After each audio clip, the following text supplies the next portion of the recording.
I think maybe we can get started, and then I'm sure we'll have some folks just join in later on. That's okay. Um, thank you all for joining in.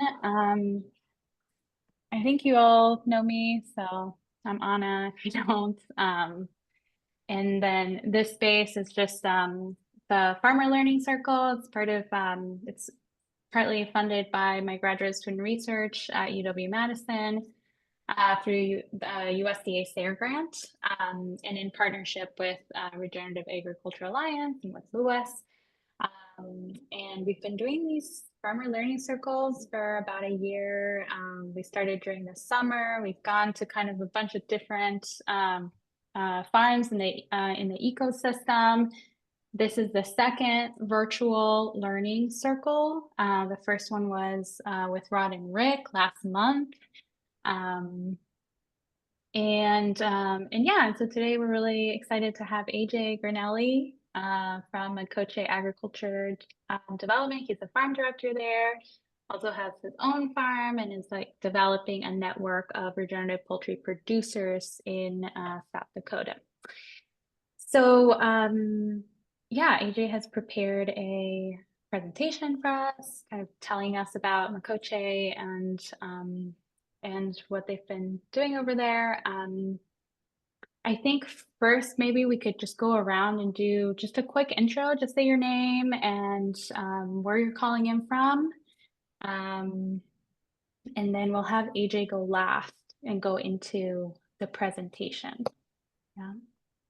So again, I'm Anna, I'm calling in from Madison. Les, do you want to go? And also if you had any intro commentary?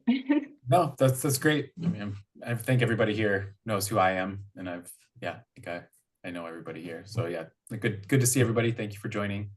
Yeah, I'm in Southwest Wisconsin, Viola. Good to see everybody. Thanks. Rod Summerfield, can you hear me? Yep. Hi, Rod. Hi. Yeah, Rick is out doing other stuff right now, but yeah, I'm here. Didn't make the thing last week, but we're here now. No worries. Thank you for joining us, Rod. Yep. Roxanne, do you want to go next?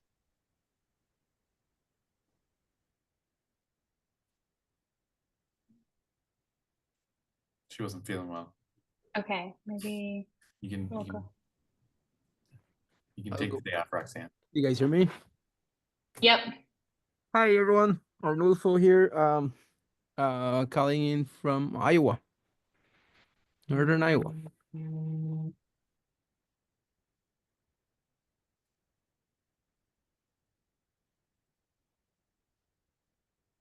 And Annika? Hi, I'm Annika. My husband Cody will be joining me. We're on the Shakopee Metawakan Reservation. So we're excited to hear the presentation. We do have a farm on the reservation, Wazupi. So they are doing some stuff. They have some egg layers. But yeah. Wonderful. Thank you for being here. Chris, we're doing just a quick intro if you want to introduce yourself and where you're calling in from.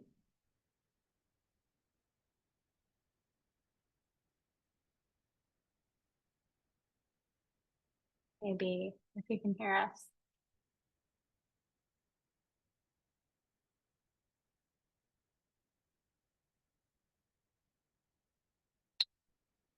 Or we can loop back after the presentation. I'm gonna kick it over to AJ.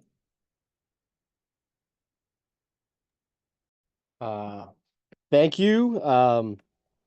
Good evening, everybody. I think about half of the room here. Before I get started, if there's any questions, everybody kind of has different ways that they ask the best. I'm not offended if you unmute yourself and interrupt, or if you chat, or do one of the little hand raise things. I don't know how that works, but I will see it. And if anybody catches something on the chat that I don't see pop up or whatever, feel free to interrupt and just go for it, because a lot of times it works to just continue the conversation. So I am AJ Granelli. As the nice introduction there, I am the Farm Initiative Director at Makoce Agriculture Development here on the Pine Ridge Reservation. And I also have my own little business, farm business called Homegrown Pork and Poultry. Officially, that became a business in about 2019. So I've put together, I hope, a cohesive slide deck here that kind of covers a wide range. I was able to attend last month with Rod and Rick, which was really great. But this is, I'd say my perspective is going to be different than theirs in that I did not grow up in agriculture or even in an agriculture community. So my perspective and path is a bit different. So I hope that you enjoy. And again, please feel free to chime in with any questions.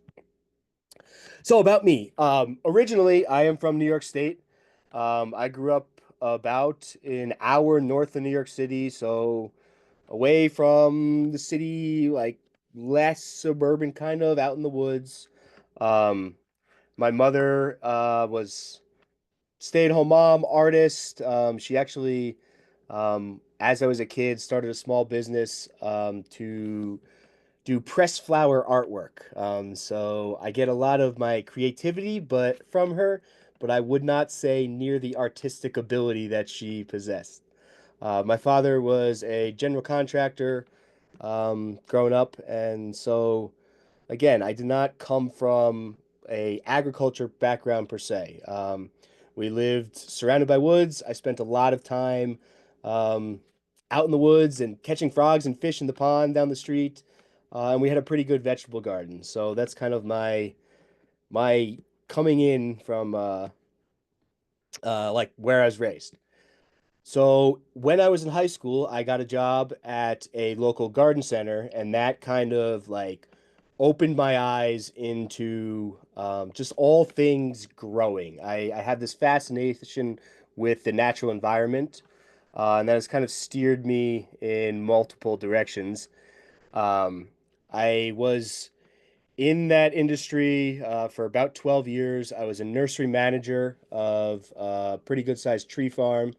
So um, we were growing and maintaining trees that would get sold to large landscape construction companies all up and down the Northeast and really up the East Coast. I thought, okay, I want to go work inside. Let's go be a teacher at Wounded Knee District School on Pine Ridge Reservation. So I went and did that. And I didn't grow up in a really big town, but when I found myself in Manderson, South Dakota, um, there was about 100 people in the town. We had maybe 80 kids in the school, K-8. I had 10 students in my classroom. 5 of them lived in the same house. Um, so that was a little bit of a culture shock to move to a totally new environment. Also, like moving on to the Great Northern Plains is much different than a wooded environment that I grew up in. So I've found this to be home over the past now 12 years. Got a wife and kids, and we recently just purchased some land. So this is where I plan to, I guess, live out the days.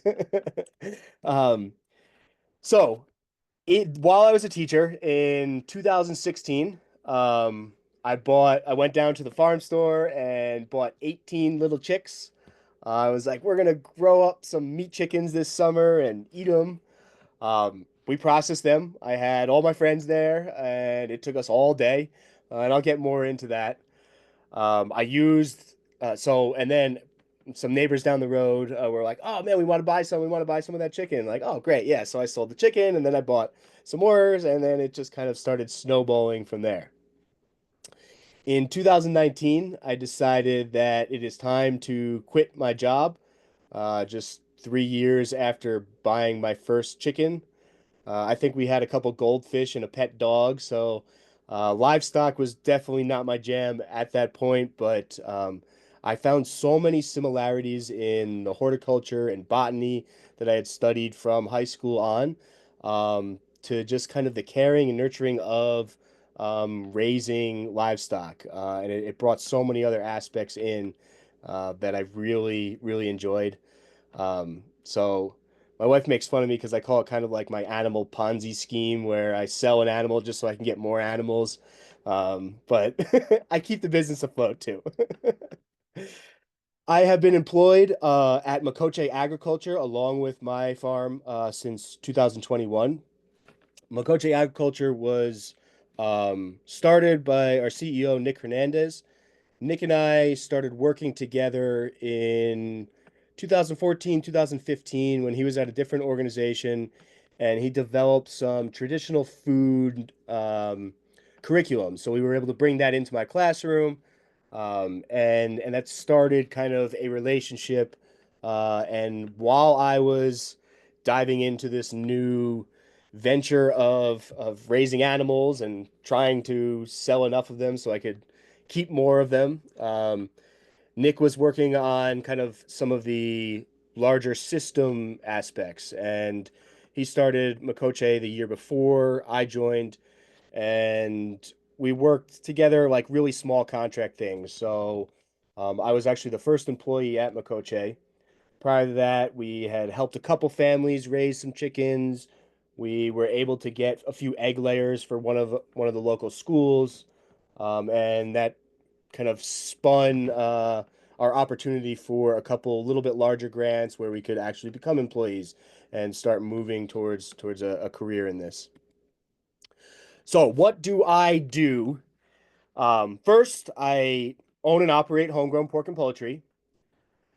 We specialize here pasture-raised pork, poultry, and I also have a seasonal market garden. I sell primarily direct to consumer. There are some caterers that I work with. Um, the the avenues towards restaurant direct sale, I have backed away from because I struggle with consistent relationships with chefs. Just had some differences, I guess. So I have done gotten to this point on 10 acres. I'll get into a little bit more of this process, but we are right now building a house on 160 acres that my wife and I purchased in September of this past year. All the poultry is purchased as day-old chicks or poults, and we raise them up and process them on farm, and now moving towards through our processing plant over at Makoce Agriculture. The hogs are farrow to finish out in the pasture. So we have piglets coming pretty soon. And also I work at Makoce Agriculture again. Our mission at Makoce is to develop indigenous agriculture and food systems designed to regenerate equitable, healthy communities, economies, and our environment. Basically, we are looking for gaps in our local food system and figuring out solutions on how we can prop up those gaps to create a equitable local community or economy, essentially. So, to kind of start off, this regenerative, what is it? Why is it? My perception is that is kind of like an individual opinion, and you can come up with these strict definitions, but everyone varies slightly. And my version of regenerative is managing a natural ecosystem. The way I view ecosystems is ecosystems are robust and mature, and they produce more than they need to simply sustain. Ecosystems are, we look out the window, are examples of a thriving environment all around the world, minus what we people have taken away. So with that said, an ecosystem produces excess. If it's managed well, we can benefit from that excess as well. That is the food, the textiles that we produce. I feel that resource mining or intensive agriculture leads to the depletion of that kind of perpetual natural environment that we can continually just scrape off the top for our needs.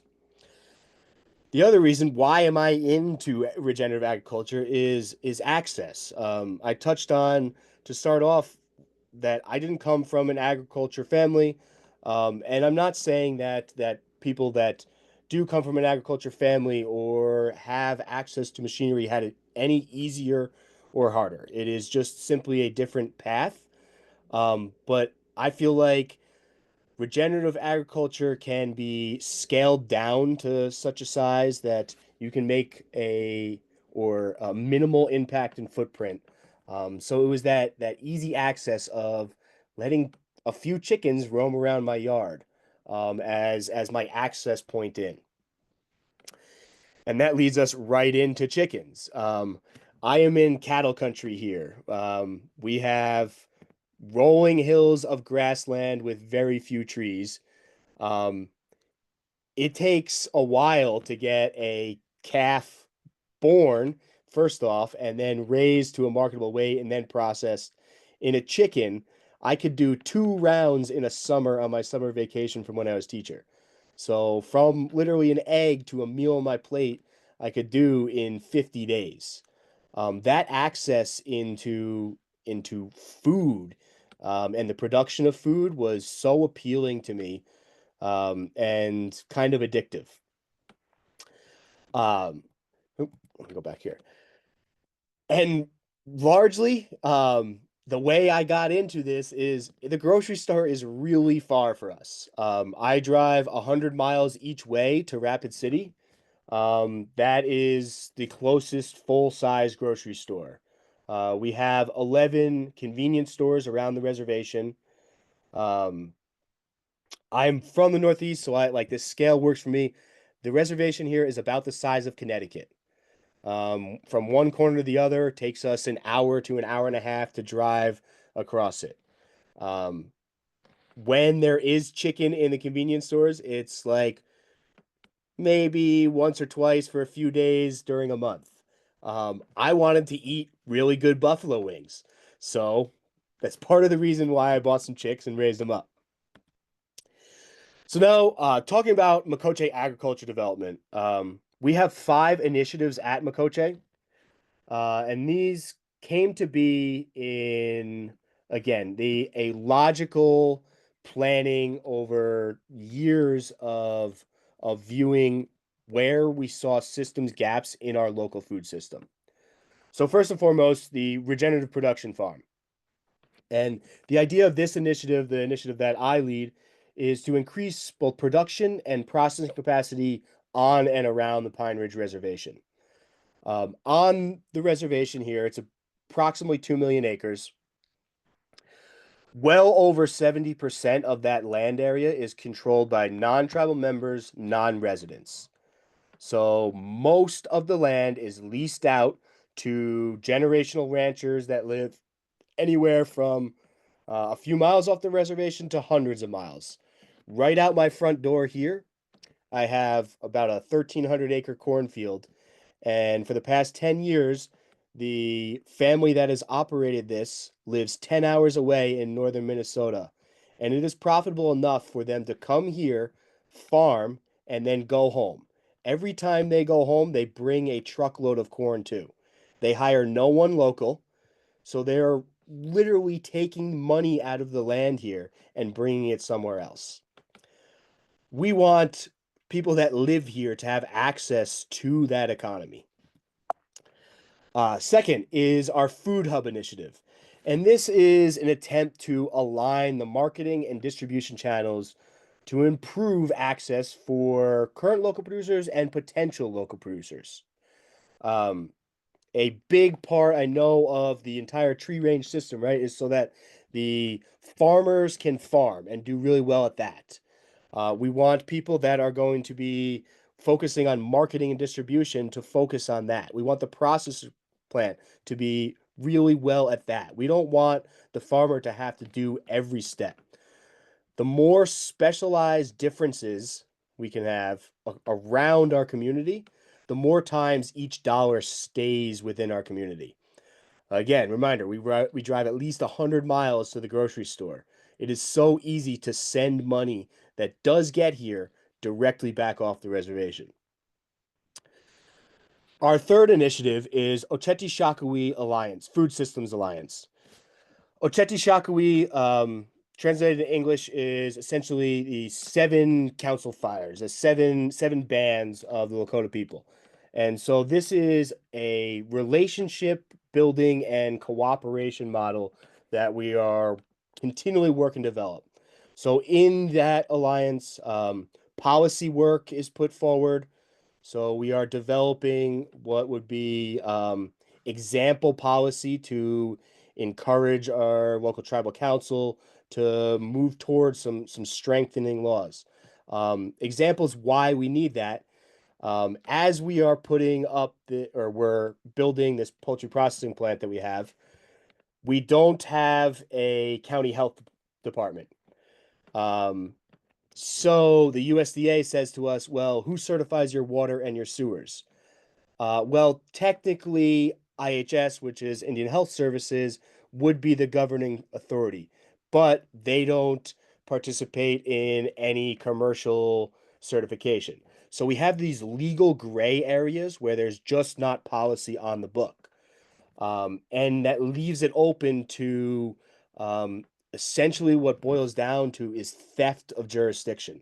So the state of South Dakota will try to claw little bits of jurisdiction to have different authorities. So we are hoping to establish policy potentials through Oceti Sakowin Alliance by bringing together local stakeholders and seeing like, what do we need to protect? What do we want ownership over for people that live here as opposed to someone, the governor and peer, that sort of thing. We also have bio-based solutions. For the past several years, that was our hemp initiative. And just in the past 6 months, even before some of the common terminology over the past few years has become taboo in federal government, we decided late last fall that hemp was a little bit too taboo of a word still, as we engage multiple institutions around the country and locally. And so we also realized that there is more potential than just focusing solely on hemp. So essentially, we are looking at organic material research, hemp being one of those, in that the promise of significant biomass production. Examples being, we know that the emerald ash borer is racing across this country and will be here in our county pretty soon in the next few years. There's 4 counties already in South Dakota that are losing all their ash trees. Nearly half of our households on the reservation use wood to heat their homes, and we use ash for that wood. In 10 years, if all the ash trees are gone and we're not replenishing that, what are we going to replace? Are we going to bring in more propane? Are we going to make pipelines of natural gas?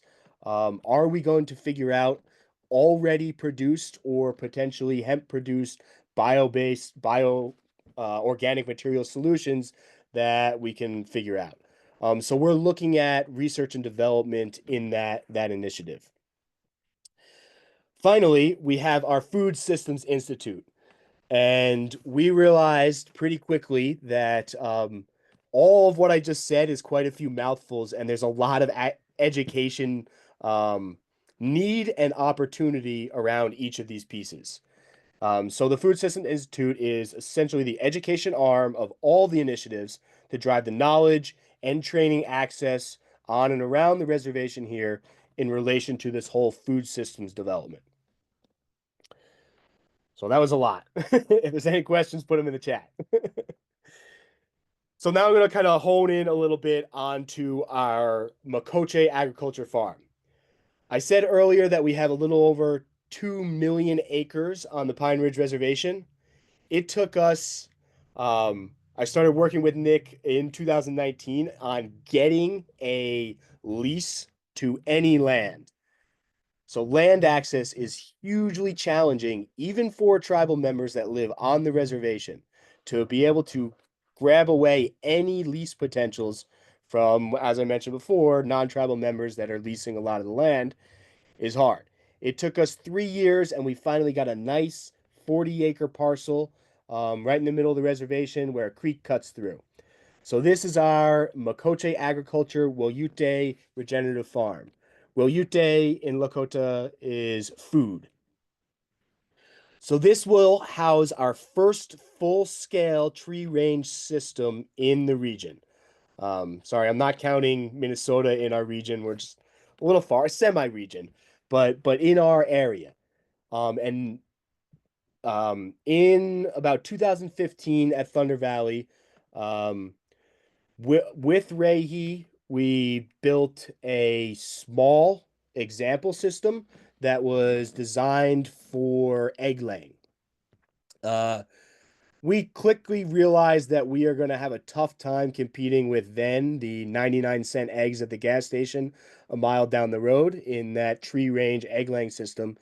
And we also realized that our super harsh winters, if we were to make a dollar, was really challenging to even keep eggs from freezing every day.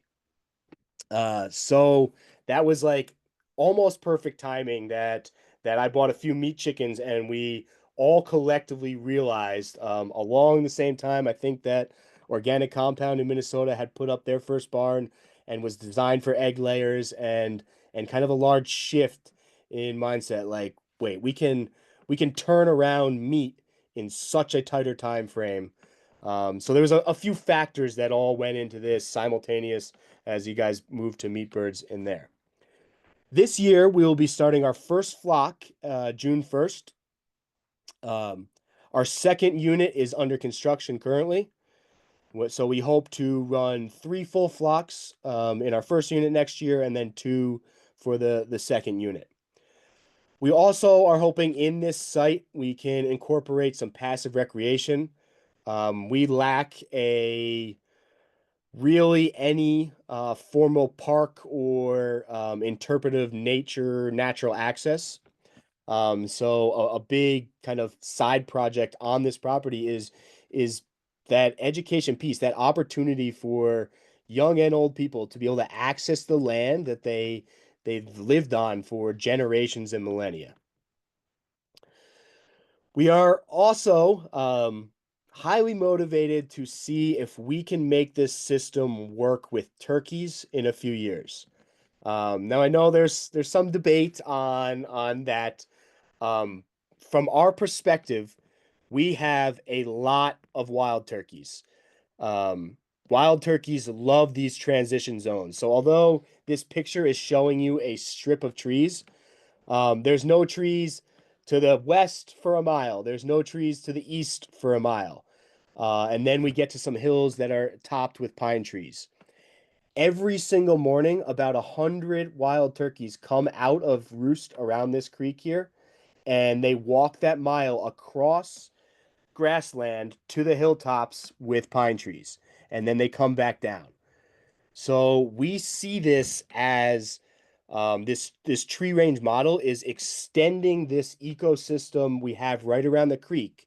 And we think that turkeys, now this is still early on, but we think that in the future, as our paddocks establish and mature over the next 5 years, we can have turkeys really thrive and utilize the environment that is surrounding them even better and more efficient than the chickens. So check back with me in a few years and we'll let you know. But we really feel that even though it's a little bit slower of a turnaround, so many things are looking towards, we want to get to turkeys. We see that as the mature system. Also being turkeys are the North American indigenous bird, right? Chickens are South Asia, and potentially there was also some birds that evolved in South America as chickens as well. But we have turkeys here and have had turkeys forever. So we'll see how that works out. This is also our site for both demonstration, research on a production. It is not truly reasonable for our what we're calling next generation producers, the next people that will join our cooperative in the area, to be totally experimenting with tweaking things. Can we put in some different types of trees? What will work and what won't? We want to give the next generation producers solutions. We don't want them to only rely on their own independent experimenting. So that's how we see this by being able to be a nonprofit. We can incorporate and look for funding in other avenues than direct marketing, retail, and revenue. Along with this, we have our processing plant on site. Just last fall, this processing plant, we applied for USDA inspection, which we are like super excited about. Although we are able to, in the state of South Dakota, process on farm under USDA PL 90-492, I think it is. The schools and the hospital kitchen managers are pretty leery about chickens in backyard getting butchered and then brought to the school. They really want to see that USDA stamp because a lot of our schools and hospital funding is federally funded. And with those guidelines, they need USDA inspected meat. And we got a couple chats here. Let's see. It's okay, Roxanne, I don't hear you. All right. Eventually, we want this processing plant that we have to service 30 full-size production units or the equivalent around the reservation. So 30 production units is going to give us about 135,000 chickens. 135,000 chickens puts us in about 6 months of processing at our plant. Our plant is sized to have a capacity of 750 chickens per day. This all worked out beautifully, and the numbers we know will be there. Again, we have 1 full-size unit with 5 potential over the next year or 2. Just a little zoomed in of our site. Google has not updated everything yet, but we did have our pole barn, so you can see where that coop entrance is, and we will have 2 paddocks out front here. We planted a good amount of trees last year. We didn't get all our fence up. We had the deer eat some. We also didn't get rain for a while.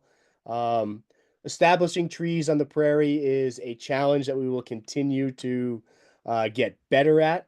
So we're sparse and thin. It was a big reason on why we are pushing our first chick arrival to June 1st. We want to be able to get some sunflower and seed in the ground on every other row between our trees so that we do have some cover for our chickens. Roxanne just had a question about bodies of water and avian flu concerns. I don't know if you guys have thought of that. I can put our answer in the chat if folks are. Yeah, I'll touch on that. Things, but yeah, great. I'm the local expert chicken guy, so every day I get like half a dozen emails about, oh, my chickens are gonna get sick at home.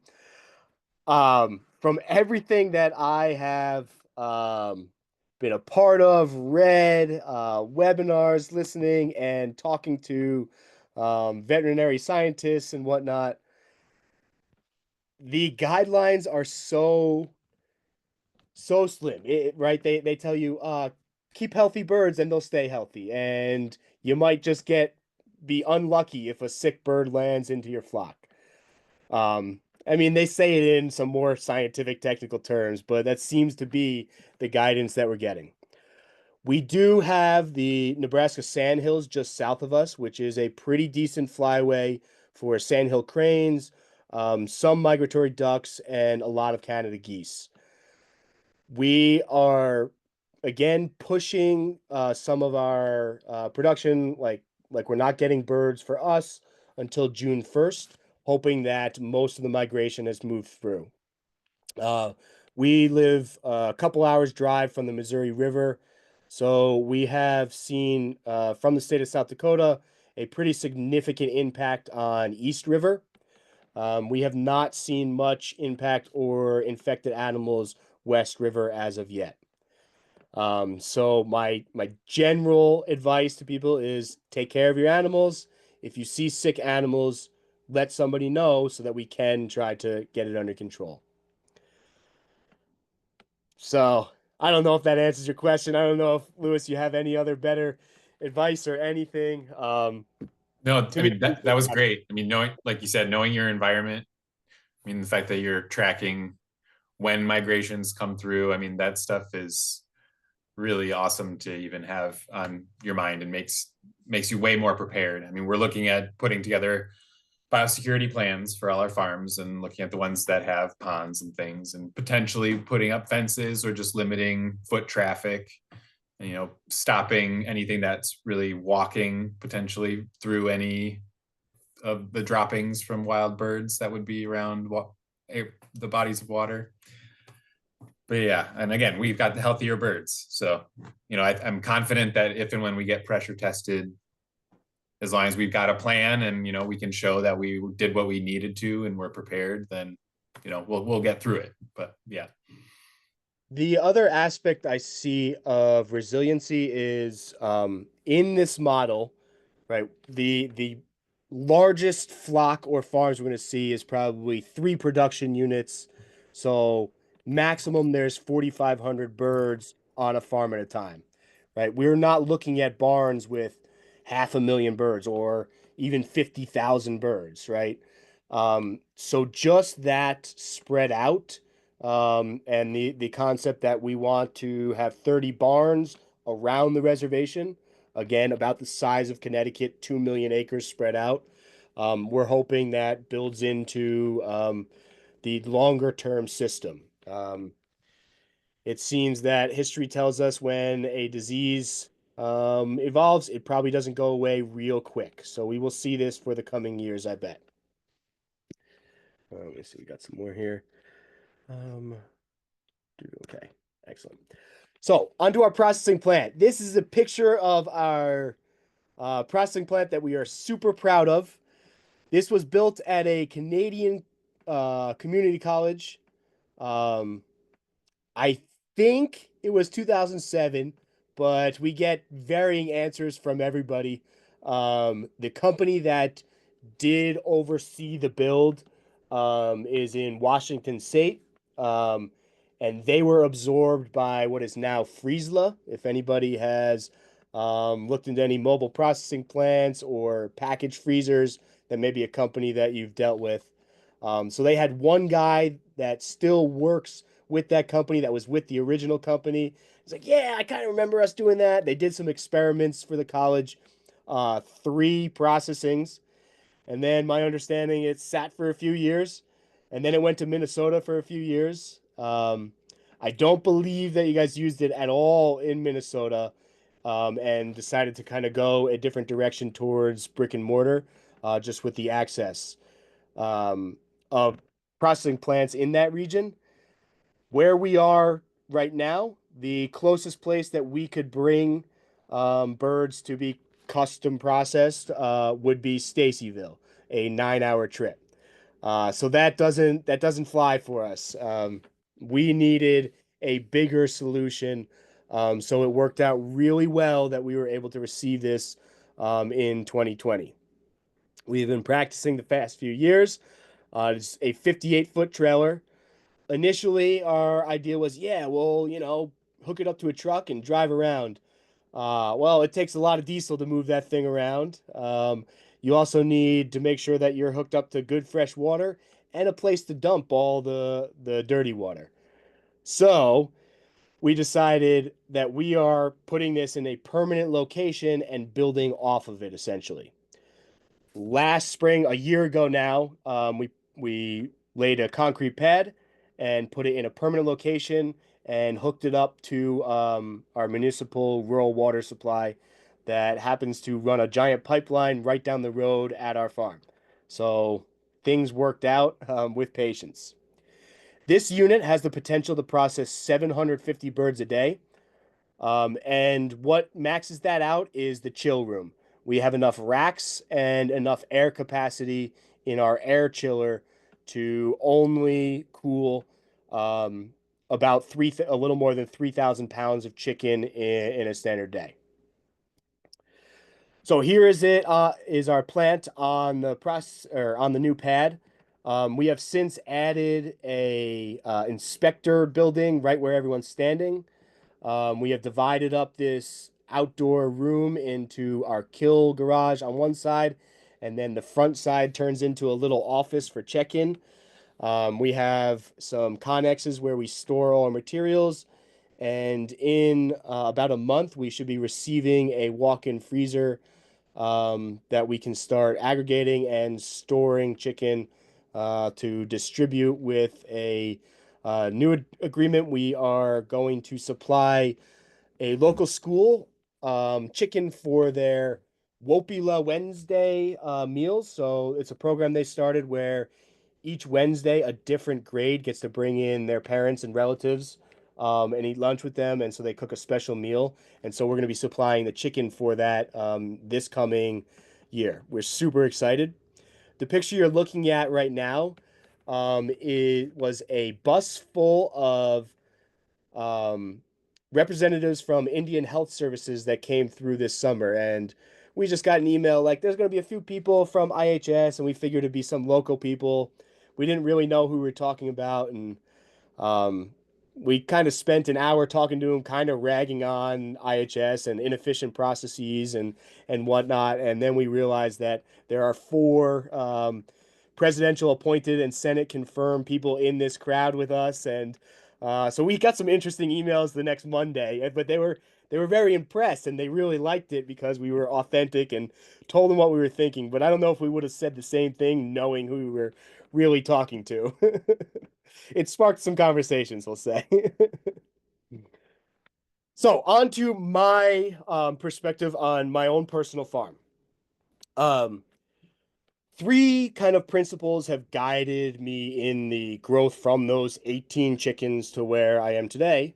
And holistic management, organic expansion, not organic in organic certification, but in the growth of the process, and the passion for local system development. So in holistic management, I really work to utilize the local resources that we do have, and utilize the ecosystem to our advantage.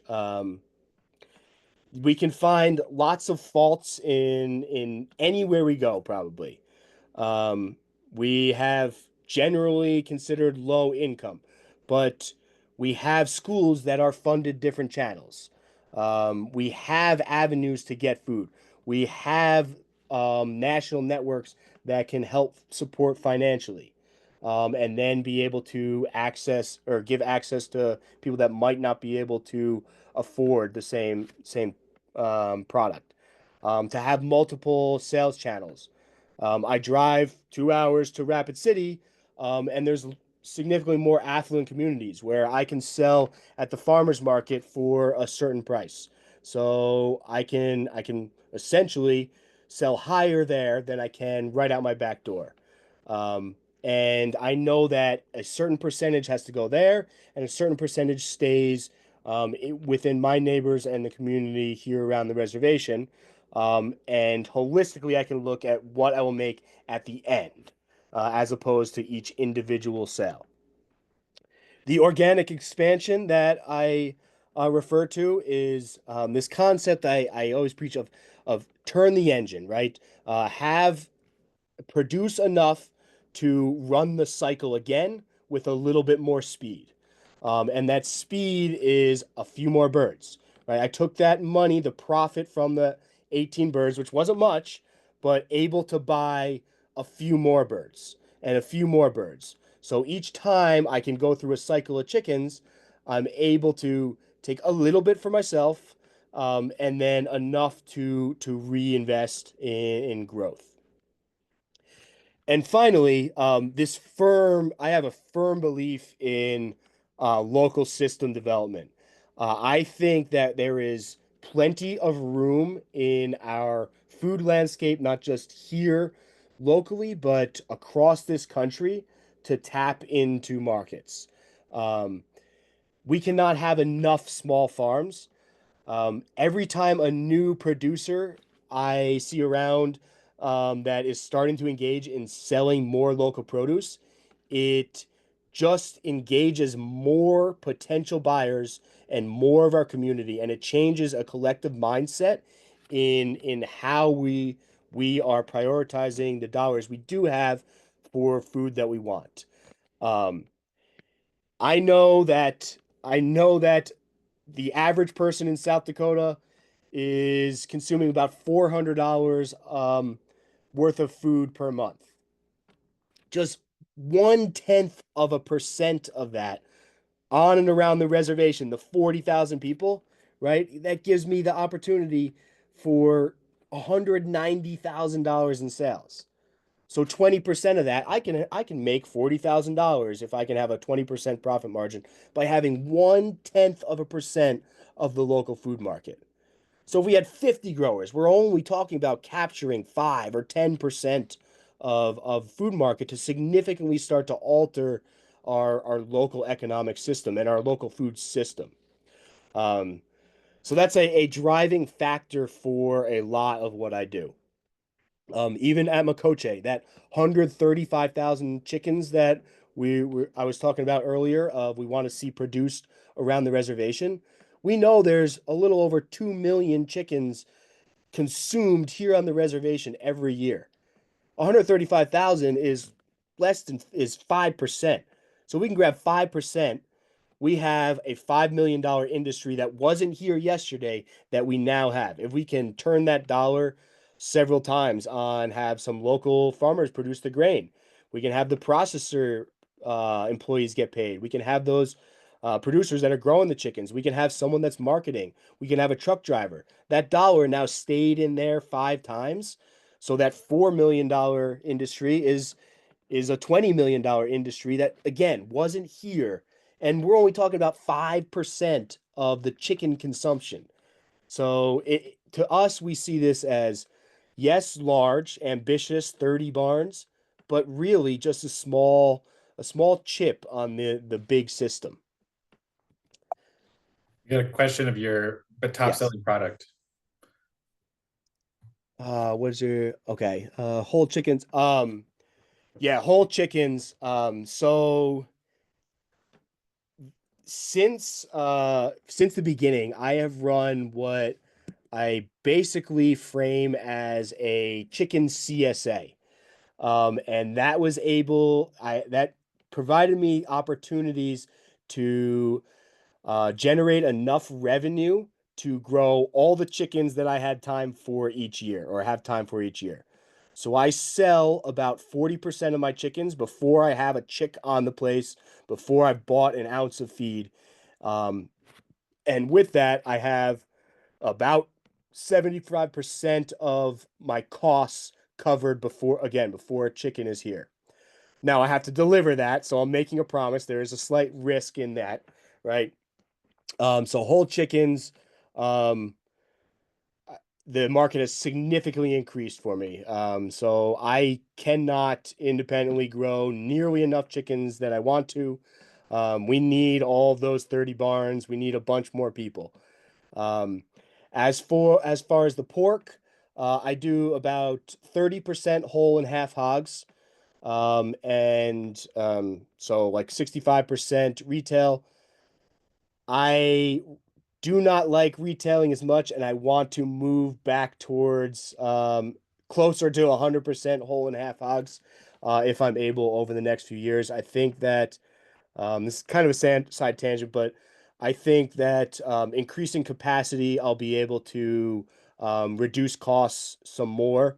I currently am selling pork for each year, have been able to produce a better product with better feed at a lower cost for myself by just increasing efficiencies and scale. So I think that we can move towards bulk.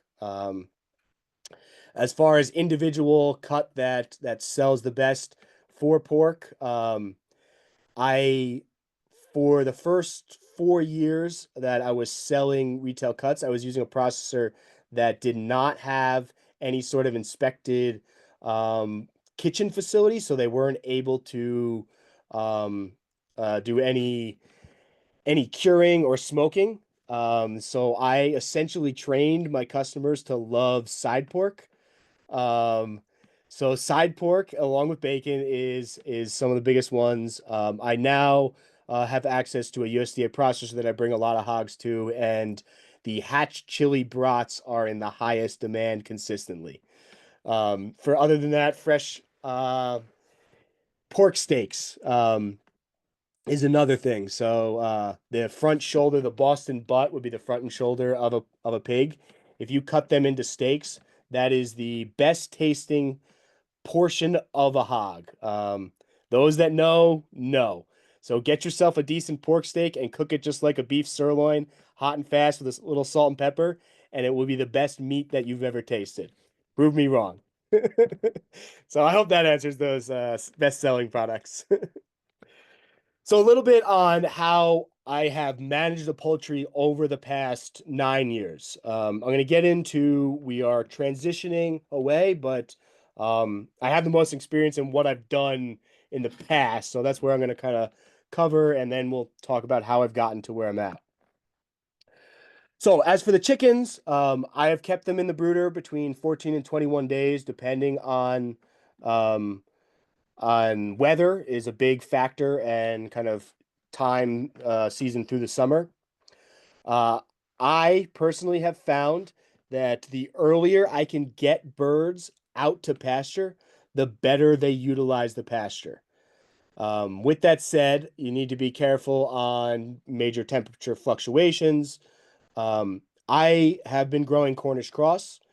I know that there is a wide range of viewpoints on Cornish cross. We are moving towards, at Makoce and myself, a slightly slower growing. I was always really trying to evaluate the time impact. I have found that if you are really good at brooding, there's not too much difference between some of the slower growing birds. But that's a whole nother conversation that we can kind of get into there. In 50 days, I have a 4-pound carcass that has worked well for us through this point. As for the turkeys, they are in the brooder at least an extra week. Just at the poult phase, they're a little more vulnerable, don't grow quite as quickly. I move them into chicken tractors for 2 to 3 weeks as they are still small enough that owls and hawks can pick them up and fly away with them.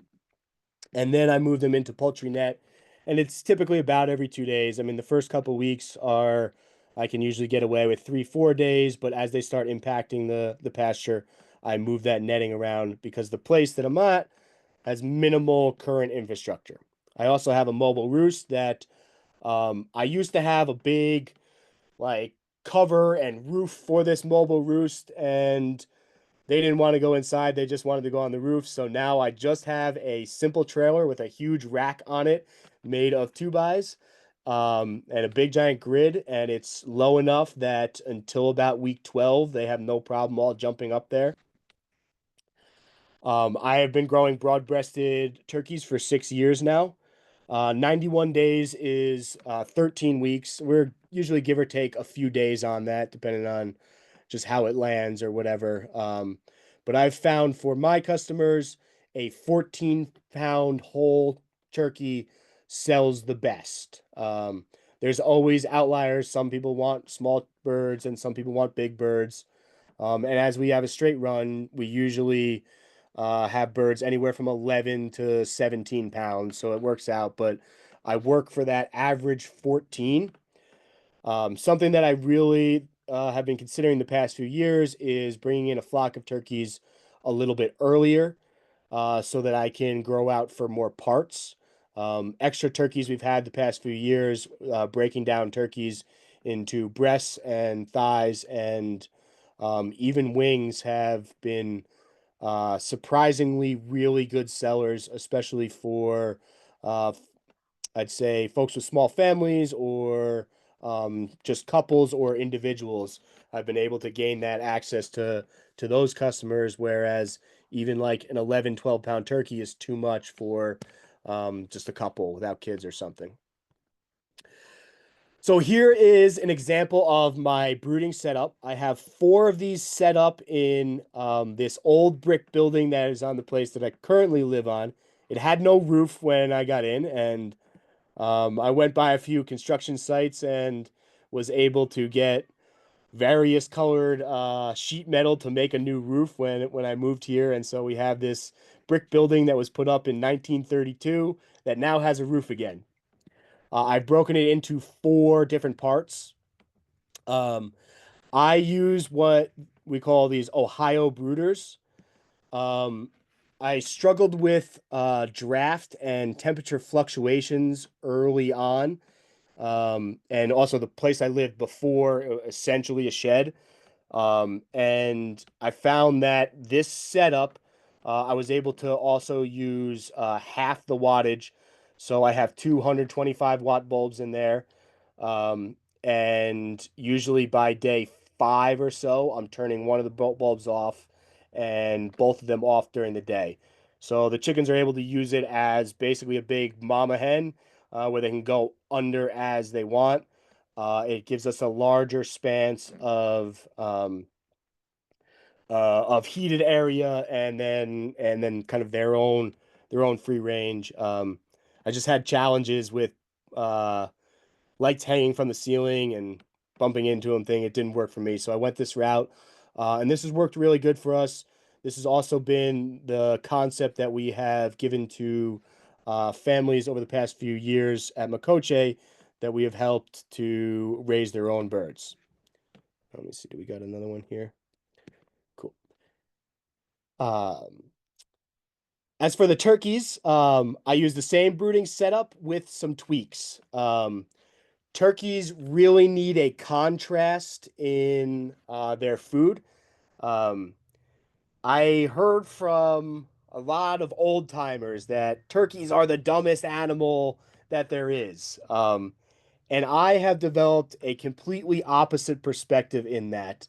And my reasoning is chickens are born with instinct to survive, to know what is food, what to ingest.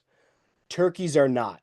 And to me, a bird or an animal born with instinct shows less intelligence than a bird that has to learn. The capacity to learn, I feel, is a better gauge of intelligence. So with those day-old poults, for every about 15, 20, I'll throw in a baby chick. So they can actually follow that baby chick and figure out what the food is. I lay down peat moss for that first few days, so I have a significant contrast on the color of their food. If the food is a similar color to the pine shavings or any other bedding, the turkey's poults do really good at filling themselves up, but starving to death. Yeah, these are all learning curves that you learn fast or you fail. Let's see, anything else? Turkeys like it a little bit warmer, so I'll put in a 250-watt bulb and a 125-watt bulb in those Ohio brooders with them. And again, they're in there a little bit longer. They have much more challenges with 90-degree corners, so we block off any of that for rounding corners. Turkeys will pile a lot easier even when they're warm and comfortable, just because they are, I don't want to call it a herd mindset, but basically they have much more herd mindset than chickens. When you watch chickens and turkeys free range in groups, they behave very differently. Here is a picture of a couple of chicken tractors without the tops on, so you can just kind of see a big reason that I started off and have run chicken tractors is because I don't own the property that I've lived on for 10 years now. And I needed infrastructure that could move someday, that I could pick up and take. So that's why I started running chicken tractors. These are really light. We have pretty high winds out here on the prairie. I found when I built taller chicken tractors, they would blow away really quick. These just have a plastic corrugated covering, and I use 1x4 and 1x6 material ripped in half to make it even lighter. Um, I my 6-year-old daughter can move them at this point. I have a really nice, super lightweight dolly that can get picked up. She's got to pick up like 20 pounds on one side to kick it under with her foot. And she can drag that as long as the grass isn't too high. With that said, they are definitely vulnerable to predators and extreme storms. So we give and take some different things. Here is a picture of a whole bunch of chicken tractors out on the pasture. This was from a few years ago. I used to get 150 chicks every week. And that way, at that time, that was kind of the maximum that we could process.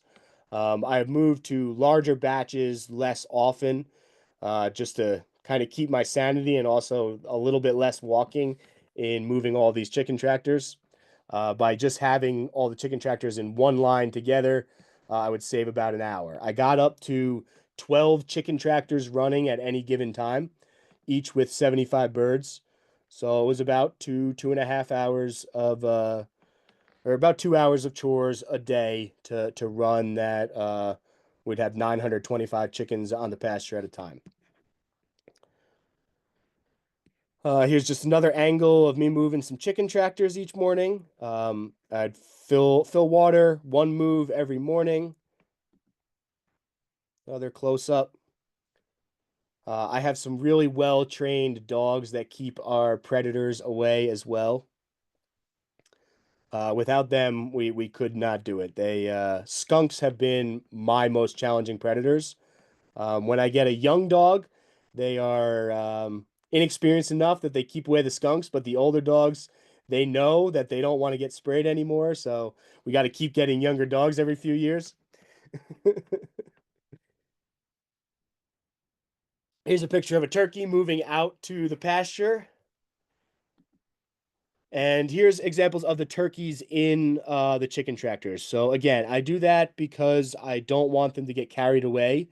Again, at this place that I have, we don't have significant cover. It's a lot of exposure. There's one really tall tree that the hawks and owls can sit in all day and just pick off whatever they want.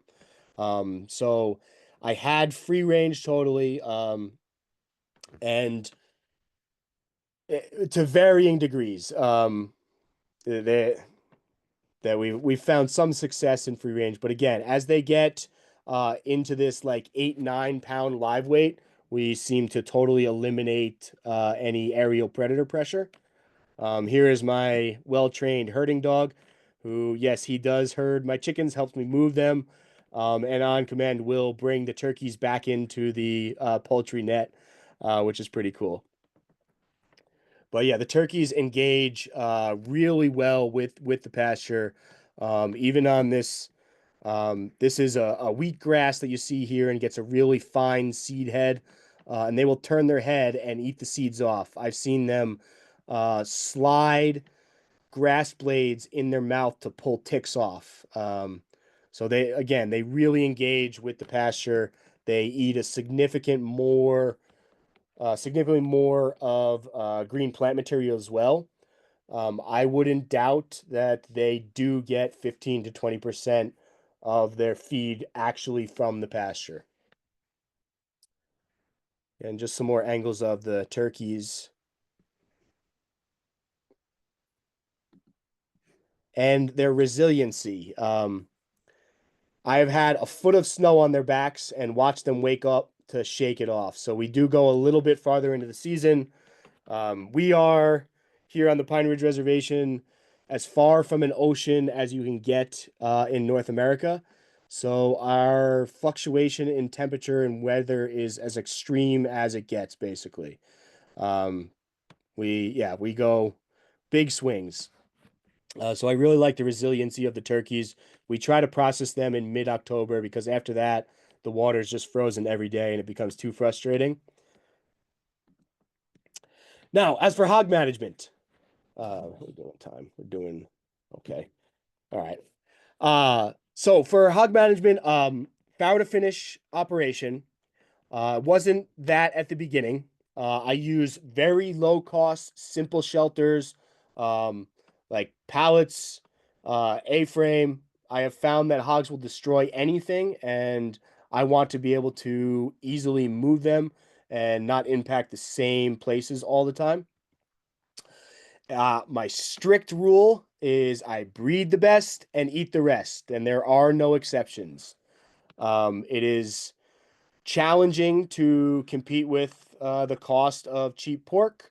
And it is also a harsh environment. My hogs are outdoors 365 days a year. I have had piglets farrow in -20-degree weather and 105-degree weather. Not all sows have been able to produce good litters. They need to go immediately after. There's a little more details that I have rules like that are specific numbers on than just breed the best, but it boils down to if they're not hitting the production that I need, they become sausage. And rotation is strictly based on impact, season, and the weather. All those things kind of are dependent on each other, and so that varies all the time. Approximately 24 hours before I rotate pigs out of semi-temporary paddocks, I have a pretty good system where I have, like I said, semi-permanent paddocks, and then I can also set up a temporary electric fence to bring them into other areas. I throw down cover crop seed, and that varies all through the season on what that cover crop seed is. Right now, we're putting down oats behind the pigs. And I think that I might have a little bit leftover cereal rye that I usually put in the fall and this later half of the year. Next month, we will start moving into some millets and some summer annuals to put behind the pigs. Sorghum Sudan grass, I only need to get about a 1/4 inch of rain and I can get about 6 feet of growth of that and bring pigs back in about 4 weeks. So it really depends on the season how we are operating that. I do have some brassicas that go in depending on the season as well. Rapeseed goes in as well, usually on our early millets. And then we various other things. So that's always an experiment. We found some things do a lot better than others. I found that if I put the seed down farther than 24 hours out, germination rates are too challenging. I'm not sure exactly what happens, but this seems to be the sweet spot for me, about 24 to 30 hours before the pigs move off. I process the pigs. I like to hit between 250, 275 pound live weight. Gives me about a hanging weight of 200, 210 pounds. And that gives about the chops, the size that I like, and the fat cap that works for us. So here is a true picture of my pigs. You can see various things in here. So we have some of our perennial pasture that's in there. It looks like we have some millet coming up. We probably some rapeseed in here or canola. So there is a seed bank that is developed in these pastures as well over the past 5 years. As for farrowing, again, they need to be able to handle it. I do have basic shelters that they can go under. Most of the time they don't. Pigs will build a huge nest. So this is a pig right on this left picture here. She has gathered up everything she can. And the perspective is tough, but this nest is about 10 feet wide and the edges are about 2 feet tall. So the piglets literally can't climb out. Some of the early sows did not do this, but as we have bred continually better moms, we are looking for litters that are over 10 weaned piglets.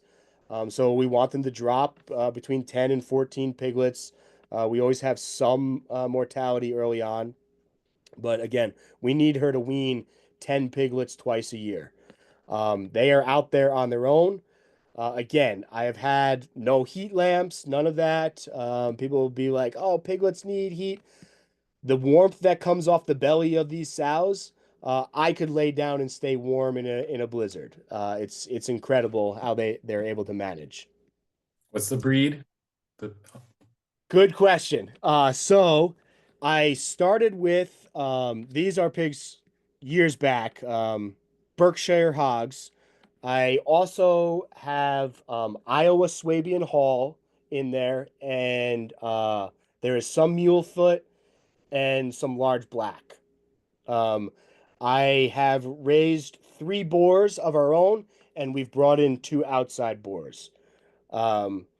Twice just to bring in some genetics. I was getting some rear leg problems. Not significant, but it was slowing down their ability to travel on pasture and hit all corners. They were starting to get some turned hooves in the back. So I brought in a second boar to bring in some fresh genetics.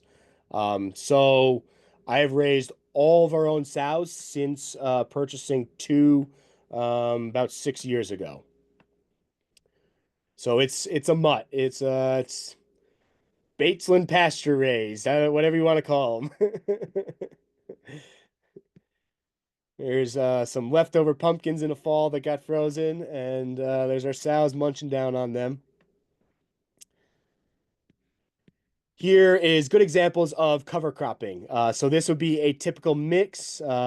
We've got quite a few different things in here on the right and the effect of it on the left. So that varied pasture, we find that some is more palatable for the pigs and some does some other things. Like some of our turnips and whatnot will break up some compacted soil.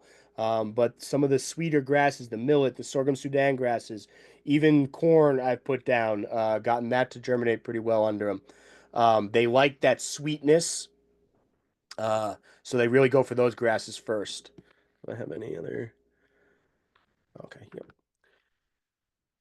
Here is examples of that sorghum Sudan that I was talking about. So we can get 6-8 feet of growth on like a 1/4 inch of rain. We only get about 16 inches of precipitation a year in our area. So this is incredible. You can see the picture on the right. This is the difference between 2 paddocks. So the pigs were on the right side for probably several weeks, and then we moved them into the left, and that paddock on the right will recover in a similar manner to the one on the left. Here is off season or a dormant season. So some of our millets and sorghum Sudans have died off, but some of our brassicas are still a little bit green late into the fall. So we've been able to stockpile some paddocks going into winter. And then we always do end up later into the winter, usually by January, just like cattle grazing. We're going to have a sacrifice area, and we start feeding alfalfa, mixed hay, along with their grain diet. They do get a grain diet. I'm not able to get all the nutrition to the pigs to grow at a reasonable rate by their pasture. Here is a good Google map or Google satellite image of a rotation through some semi-permanent hog pastures. And so you can see the clear like delineation of how the pigs have moved through and what they've been in most recently and what is most recovered out by here, right? We have different species that have been planted over the course of a couple months. But I really like this picture. It just shows that rotation, that recovery, especially in this harsh environment of 16 inches of precipitation. So as for my market garden, basically the only stationary thing that I have is the brooding, and that's the most waste. So I had to figure out like, what am I going to do with all this chicken poop and bedding? And I utilized that for the garden. I age it for a year for just kind of food safety standards, and then it does not fully compost, but it's devoid largely of weed seeds. So I'm able to utilize that aged manure and bedding to establish what will be then fall planted garlic rows. So early in the summer, I start setting up those. I get no weeds through that penetrated, and then I'm able to plant directly into it in October. I've got a good picture, I think, of this next. Right after I harvest garlic, typically here we're harvesting garlic in that first 10 days in July. Before I pull the garlic in that really nice, rich, mulched over soil, I sprinkle mustard seed on top of it, and I have to do nothing else other than pull it out. It plants itself. About 10 days later, I have a bed full of mustard seed that chokes out any other weeds. That mustard seed then dies off in the winter kill, and I can move on to a different produce crop. Like I've found at my farmers markets, by just having a stand with meat, you don't attract as much attention. So I like to have some heirloom tomatoes or cut flowers, things like that with some pop that bring people over. That's not necessarily my biggest seller, but it gets people to my table to talk to me, to then engage that sale for the meat. So here's me with some garlic, nice big heads. And here's an example of year aged, put on real thick, and then just dibbled into that aged, essentially mulch. How do you age it? There's a question in the chat. You just putting it in a pile and letting it sit? Yep. It sits in a pile, and then it gets moved over to the garden and spread out in rows sometimes. So I've kind of moved away from just rows when I had less. As we've expanded and had more and more, I set up kind of square plot areas. I don't know if anybody is Ray. He's not still at his old place at all anymore. Or I'm sure that some of you have seen kind of that concept of almost lasagna garden, that wood chip layering. It's a very similar idea. That same principles for what we have access to here. And again, so this would be a year after garlic. You can see tomato plants on the left, and then just on extra bed space, putting in cut flowers. The night before I go, I can just cut a bunch of flowers and put them in a bucket. And not to undermine the vendors that are selling nice bouquets, but to have a bucket of flowers and to sell for 50 cents a stem surprisingly brings over and engages a lot of people that would not necessarily engage me at a farmer's market. So what got me to here? I'll try and start speeding up, guys. Sorry. So just to kind of recap on like these years, right? In 2016, I purchased 18 chicks. We processed them, butchered some more. The following year, I raised 150 meat chickens. In the winter of 2017-18, a corn truck tipped over on a turn about 30 miles away. I heard about it on the radio. I said, I'm going to do something. And I literally went and shoveled an entire pickup full of corn. And I said, now what? And I bought 2 piglets because I needed to feed it to something. And that's kind of how I spiraled into pigs as well. I sold one. I used the money that I sold that one pig and I ate the other one. And there was some guy that was just trying to get rid of a bunch of pigs in his yard. Had a pregnant sow. I said, yeah, what the heck could happen? A big portion of that was I wasn't able to find anybody that had quality piglets. And I said, let's just start breeding them. So we named her Althea. She had 11 piglets. All of a sudden I had a big old sow and 17 hogs. And that just kind of spiraled from there. In 2019, I purchased my first boar, and we started truly breeding and really refining that process. I would love to be able to eliminate the breeding and farrowing process and be able to purchase piglets from a reputable and well-bred source locally, but it's just not quite a reality yet. That year in 2019, I raised about 1,200 chickens. We do now about 2,000 per year.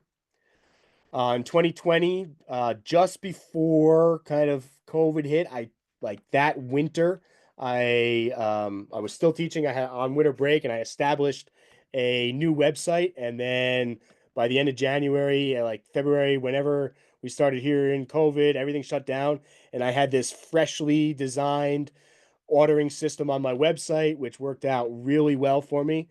So I was able to kind of make about a 150-mile route in a circle where I could have drop-offs every couple weeks. And in 2021 is when started Makoce. We were able to finally hire myself as an employee, and we moved forward on that. And I was able to work not just for my own increased capacity, but also our local system. These days, I raise about 2,000 chickens. We're hoping to significantly expand, triple that in the next couple of years. The past few years, I have finished about 50 pigs and sold 30 to 40 piglets a year. We do between 80 and 100 turkeys a year, and I'd like to significantly expand that as well. This past year, I used a USDA Farm Service Agency farm ownership loan. This was being a beginner farmer, I was able to go through that process and purchase 160 acres. So just a comparison of kind of where we came from to where we're at. 8 hours for 18 chickens to pluck them and all that good stuff. Now we're about 10 birds per person per hour in the processing plant over at Makoce. And we expect to have our first USDA processing in early July this year.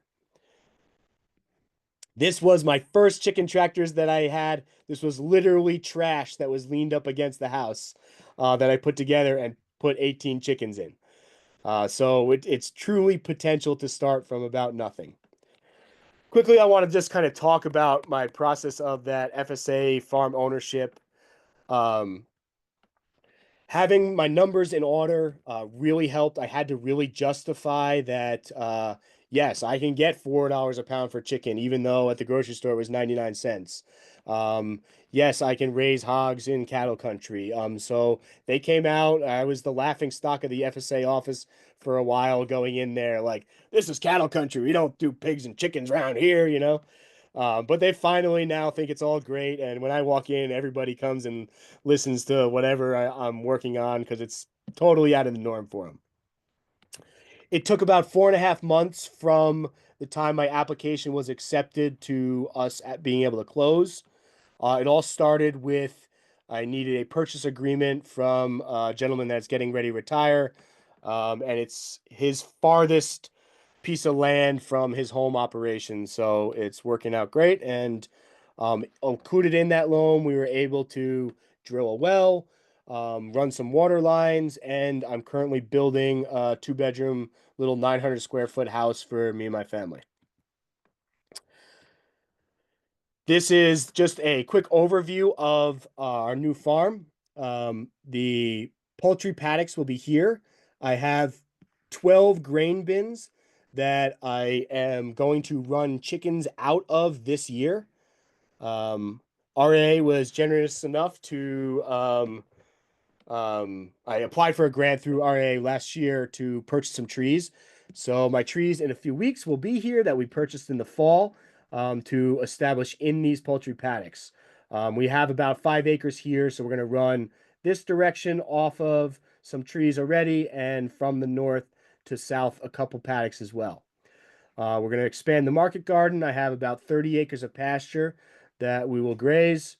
The alfalfa field is getting rented back to the guy I purchased for the next 2 years until I can reasonably grow into this size operation, which is a big increase for us.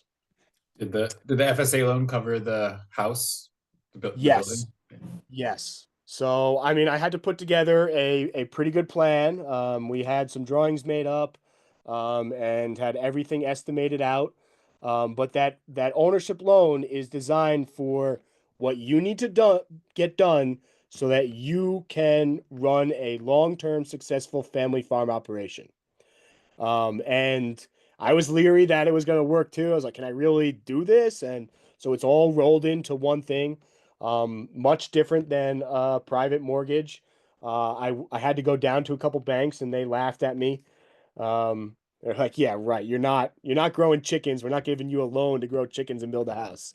The FSA, justifying all my numbers, was able to do it. So again, we are moving away from chicken tractors. The past couple years, I've done about half of them fully in chicken tractors, and half of them we have made stationary and temporary shelters and used poultry netting. So as we're experimenting and just learning the ins and outs of some more stationary, just moving food and things like that, and seeing how the birds react. I will continue to work both for myself and in larger community-wide partnerships in improving our system together. We see aggregation and cooperation as multiple producers as vital to each of our independent success. So again, I mentioned that we get 16 inches of precipitation. We are in a challenging economic environment, extremely rural area. We used to use the term food desert, and that has become taboo in our circle. We refer to our area as a food oasis. There have been, for thousands, tens of thousands of years, people right here finding all the food and procuring an environment that can create all the food that you need. When we look at this perspective as an oasis, it totally changes our concept of what we're capable of. And we truly believe that our solutions come from within our community of cooperation as opposed to being told from outside. So generally, really quick, just some challenges. Land access is challenging for everyone, especially if you don't currently have land. It seems that as you access more, it gets, I don't want to say easier and easier, but the avenues start to open up. Market access being economic challenging, and my lack of livestock experience were challenges. I have a lot to learn. But there were also opportunities in that I didn't know any better, so did it the way that I think works. And if it works for me, it works. So going into the future, obviously our increasing into significantly more space creates the need for a lot more management. But again, that's more potential. Processing, storage, distribution are all things that not just myself, but other local producers and probably producers around the country are always going to need, and they are challenges, but they come together with solutions in cooperation. And changing financial landscape is a big aspect. So by us being versatile and working cooperatively together, I think that it really, we have this opportunity to create a local economy of food. So just some real quick advice for people that aren't anywhere, like I'm thinking about becoming a farmer. Start somewhere, grow something to sell it. And then you can grow a little bit more if you still like it. And you can turn that engine essentially. That's like my single biggest piece of advice. Along with that, spend some time on the stuff that sucks. Spend the one day a month on the books or in the office. Do that pieces, and it will pay off, and you will be able to enjoy all of those times outside that you really want. Engaging with your animals or your produce or your vegetables or sitting on the tractor if that's your thing. So just I think this is my last one. Yeah. So just general application of principles. No two situations are exactly the same, but like our guidance from Regenerative Agriculture Alliance and Tree Range, we're able to take these principles that you guys are a few years ahead of us and apply them to our situations. Our big example is hazelnuts seem to grow so great for you guys out there. We bring them over here and our soil, the pH is at least two lower. And we get foot tall hazelnuts that are 10 years old now. And they just don't want to go any taller. And I know that fruiting trees over the chickens your way have been really challenging. the paddocks that they established at Thunder Valley, one of the paddocks they set up with hazelnuts. Every single one of those hazelnuts died. The other paddock they set up has all plums and choke cherries, and these are the biggest, most lush choke cherries I have seen anywhere in the area, and they are harvesting hundreds of pounds of choke cherries out of that. So applying the principle, utilizing the ideas, but knowing that it's not going to be exactly the same, is where we think that we can continue to grow. And to me, the old saying, if it works, don't break it, or if it's not broken, don't fix it. I say if it works, make it better, right? Like, it's so much easier to continue to challenge yourself into small tweaks than having to reset. So that's my advice and my guiding principles. I apologize for There's one talking. last question about social media. If you do have any strategy or promotion Yeah. ideas I for have social media content. I have honestly fallen off a lot on my social media promotion. Um, at I'll kind of go in these waves. And I felt that when I was most successful in marketing, I was consistent and I had a schedule for myself. I knew that every Sunday I was going to post something that was factual and educational. Every Wednesday I was going to try to entice a purchasing opportunity. And every Friday it was something else in between. And I set on that schedule of my social media, and that got me a lot of customers, and I was able to translate a lot of customers into an email list. And what I've found is my email list is so much more important than my social media. That is the way I can contact and have a direct relationship with my customers. So I can punch out an email an hour and send it to 800 people that have already purchased from me at some point. And even if only 10% open that particular one, that's 80 people that if I need to sell a couple extra hogs, or I've got an extra one, or the butcher calls up and we got an opening, can you bring in a few? I can send that out and I can get that sold through that personal engagement. So the social media opened the door for the connection, but I found having that email list is the most valuable piece of marketing material that I have. I love that. Yeah. Sorry for going over, everybody. I hope that you enjoyed. If there's any questions, my email, please reach out. I don't mind chatting at all, as you can probably tell. Yeah, this was great. Thank you. Yeah, see if there's any questions. Yeah,